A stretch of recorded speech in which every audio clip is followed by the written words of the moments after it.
सशक्त तरीके जैसे जैसे मैंने कहा वो आज समय की आवश्यकता है। नीड ऑफ द आवर यही है कि इस पाकिस्तान को बड़ी कार्रवाई करके सबक सिखाया जाए। ये पाकिस्तान शब्दों की भाषा नहीं समझता है, ये ताकत की भाषा समझने वाला जो है आतंकपरस्त राष्ट्र है और इसको ताकत से ही समझाया जाएगा, ताकत से ही इसका इलाज किया जाएगा। अब उसका समय आ गया है। भारत की जो सरकार है वो अब बड़े स्तर पर इसकी कार्रवाई करने का जो डिसीजन है भारत की सरकार मेरा विश्वास है कि अवश्य लेगी और बड़ी से बड़ी कार्रवाई करके इन आतंकियों के इस नापाक मंसूबों पर रोक लगाई जाएगी और इन्हें सजा दी जाएगी जो उन्होंने कृत्य किए हैं। और जाहिर है कि हमने जैसा कहा कि ये जो नया भारत है ये आतंकवाद को और इस नापाक हमलों को इस तरीके से हमारी राष्ट्रीय सुरक्षा को खतरे में डालने का जो पाकिस्तान की सारी हरकतें हैं, जो साजिशें हैं, जो हमले हैं, उसको बिल्कुल भी बर्दाश्त नहीं किया जा सकता। अनएक्सेप्टेबल है ये और इसका जो जवाब है वो सख्ती है।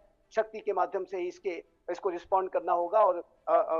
जैसा कि आप दिखा रहे हैं और हम सब जानते हैं कि हमारी सरकार इसको लिए संकल्पबद्ध है। हमारी सेनाओं ने आज ही इस बात की घोषणा की थी कि ऑपरेशनल रेडीनेस पूरी है। हम पाकिस्तान पर भरोसा नहीं करते और ये आज उसका प्रतिक्रिया की जो कार्रवाई है, रिस्पॉन्स है, इसका जो रोबस्ट बड़ा शक्ति का रिस्पॉन्स है वो करने का समय है और वो हमारी सेनाओं के द्वारा किया जा रहा है। देखिए ये जो अंतर्राष्ट्रीय समुदाय में भी भारत की सरकार को इस पूरे मैसेज को अमेरिका को इंटरनेशनल मॉनेटरी फंड को तुरंत ही वहां के साथ उनके साथ अपना कम्युनिकेशन स्थापित करते हुए उनको पाकिस्तान के इस धोखे वाले जो उसने एक्ट किया है उसको बताने की आवश्यकता है। यूनाइटेड स्टेट्स ऑफ अमेरिका के पूरे स्टेब्लिशमेंट से मेरा विश्वास है कि हमारी जो विदेश मंत्रालय है, हमारा जो पूरा तंत्र है संपर्क में और अमेरिका भी इसको वॉच कर रहा है कि इन्होंने अभी क्या किया है। 4 घंटे के अंदर किस तरीके से उन्होंने अमेरिका को भी धोखा देने का काम किया है। और इंटरनेशनल मॉनेटरी फंड के संदर्भ में मैं ये कहना चाहता हूँ कि जैसा कि हमारे विदेश सचिव श्री विक्रम मिस्री ने हाल के समय में कहा था कि यूनाइटेड इंटरनेशनल मॉनेटरी फंड को अपने द्वारा जो लेंडिंग की जाती है उसमें जो मैकेनिज्म जो अडॉप्ट किए जाते हैं उसमें बहुत डीप विद इन विचार करने की आवश्यकता है कि कोई ऐसा राष्ट्र उसके द्वारा दिए गए कर्ज का दुरुपयोग तो नहीं करेगा। इस बात के ऊपर इंटरनेशनल मॉनेटरी फंड को विचार करने की आवश्यकता है। और बिल्कुल सही निपुण जी ने कहा कि यूनाइटेड स्टेट्स ऑफ अमेरिका का सबसे बड़ा से है और 16% तक का उसका पूरा उसमें शेयर है। तो जाहिर है कि जो अमेरिका का जो डोमिनेंस है वो इंटरनेशनल मॉनेटरी फंड में पूरी तरीके से अमेरिका चाहे तो ऐसे फंड्स को रोक सकता है, विदल्ट कर सकता है और इंटरनेशनल अमेरिका अगर अपने एफर्ट डाले तो इंटरनेशनल मॉनेटरी फंड, अंतर्राष्ट्रीय मुद्रा कोष इस तरीके की घटनाओं का गहरा संज्ञान लेते हुए पाकिस्तान के ऊपर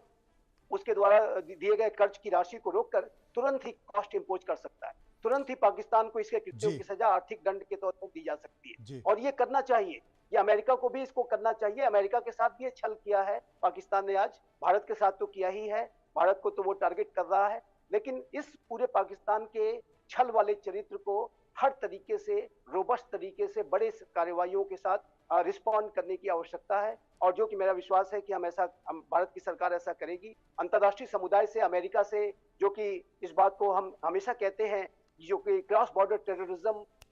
भारत और अमेरिका इसके लिए लड़ने के लिए संकल्पबद्ध रहते हैं। तो आज अमेरिका के लिए भी समय आ गया है कि अमेरिका भारत के साथ किए गए अपने कमिटमेंट्स को पूरा करे। और हमने हमेशा देखा है, अभी हाल के समय में भी आप ज्वाइंट स्टेटमेंट उठाकर देख लीजिए तो क्रॉस बॉर्डर टेररिज्म का जिक्र जरूर दोनों देशों के ज्वाइंट स्टेटमेंट में आता है। दोनों का साझा संकल्प है। ये जो हमारे संबंध है साझा मूल्यों, साझा हितों, साझा अवसरों पे तो है, साझा चुनौतियां भी दोनों देशों की है और ये आतंकवाद की चुनौती एक साझा चुनौती है। लेकिन इस बात को पाकिस्तान समझ नहीं पा रहा है। एक बार फिर से हम जावेद के पास चलेंगे, जावेद से पूछेंगे। जावेद, तमाम सारी परिस्थितियों के बीच ब्लैकआउट को लेकर क्या खबर, फायरिंग को लेकर क्या खबर, और जैसा कि आपने बताया कि कुछ संदिग्ध लोग भी देखे गए, कुछ संदिग्ध आतंकवादी भी उस इलाके में देखे गए, सुरक्षा एजेंसियां किस तरह से जानकारी दे रही? देखिए, सुरक्षा एजेंसी पूरी तरीके से अलर्ट है, क्योंकि जिस तरीके से पाकिस्तान का ये कोई पहला ऐसा मौका नहीं है कि जब पाकिस्तान ने अपनी औकात दिखाई हो, क्योंकि इससे पहले भी कई ऐसे मामले हैं जब दोनों देशों के बीच बातचीत हुई। तमाम बॉर्डर्स पे भी कई बार दोनों सेनाओं की तरफ से भी सीज फायर को लेकर इससे पहले भी बातचीत हो चुकी है, लेकिन उसके बाद भी पाकिस्तान ने अपनी हमेशा औकात दिखाई है। देखिए, ये कहा जा सकता है कि बॉर्डर पर अगर फायरिंग हो रही तो हो सकता है कि मैसेज वहां तक सेना के पास ना हो, लेकिन जिस तरह से ड्रोन सिस्टम, ड्रोन से अटैक, उसके बाद और उसके बाद जिस तरीके से लगातार फायरिंग हो रही है, मिसाइल जिस तरह से बमबारी की जा रही है, तो ये कहीं ना कहीं एक पूरी तरह से प्लानिंग है, क्योंकि कहीं ना कहीं पाकिस्तान ये चाहता है कि हम अपनी जो चीजें हैं, क्योंकि 3 घंटे का समय ही उन्होंने बर्दाश्त नहीं कर पाए, 3 घंटे का समय हुआ था, और ऐसे में आगे का कैसे यकीन किया जा सकता है। जिस तरीके से आतंकियों का एक मूवमेंट दिखाई दे रहा है, और ये पहले से ही इनपुट है सुरक्षा एजेंसियों की तरफ से, देश की खुफिया एजेंसी के सोर्सेज के हवाले से जो जानकारी मिली थी कि मिलिटेंट जो है वो घुसपैठ करने को भारत में घुसपैठ कराने की कोशिश की जाएगी, और ये पहले ही हो चुका है, क्योंकि जिस तरीके से पाकिस्तान के जो तमाम जो आर्मी के सेना के अधिकारी की बात करें या फिर वहां के स्टेट कमिश्नर की बात करें, तमाम जो आतंकी जो एयर स्ट्राइक में मारे गया था ऑपरेशन सिंदूर में, उनके तमाम जनाजे में जो जनाजे की नमाज होती है, यानी कि अंतिम मौत की नमाज होती है, जो संस्कार होता है दाह संस्कार, तो वहां जनाजे की नमाज में तमाम ये आर्मी के अधिकारी वहां पर मौजूद थे, वहां पे खुद कमिश्नर मौजूद थे फैसलाबाद के। तो ऐसे में क्या समझा जाए कि जिस तरीके से आतंकियों को वहां पर आखिरी सलामी दी जा रही, ऑनर ऑफ गॉड, जो उनको ऑनर दिया जा रहा है, आखिरी विदाई दी जा रही है, उसके बाद उनको पूरी तरीके से फूलों द्वारा उनको वहां पे उनके बॉडीज पर रखा जा रहा है, मतलब एक पूरा आर्मी का जो एक प्रोटोकॉल होता है, और वहीं दूसरी तरफ जो आम पब्लिक है वहां पर उनको मरने के लिए छोड़ दिया गया है। मतलब हाफिज सईद को वहां पर बंकर्स में छुपाया जा रहा है, अजहर मसूद को छुपाया जा रहा है, बाकी सैफुल्लाह को छुपाया जा रहा है, उसके अलावा मुश्ताक अहमद जरकर जो कि इंडिया का वांटेड है, वो उसका पाकिस्तान में बेस कैंप है, उसको छुपाया जा रहा है। इसके अलावा बीकेआई बब्बर खालसा इंटरनेशनल के कुछ जो प्रतिबंधित आतंकी हैं जो इस वक्त पाकिस्तान में पिछले कई सालों से हैं, और पंजाब और दूसरे इलाकों में जो कई ग्रेनेड अटैक में जो वांटेड हैं, उनको पाकिस्तान पूरी तरीके से सरपरस्ती दे रहा है। तो ऐसे में पाकिस्तान पर यकीन करना बिल्कुल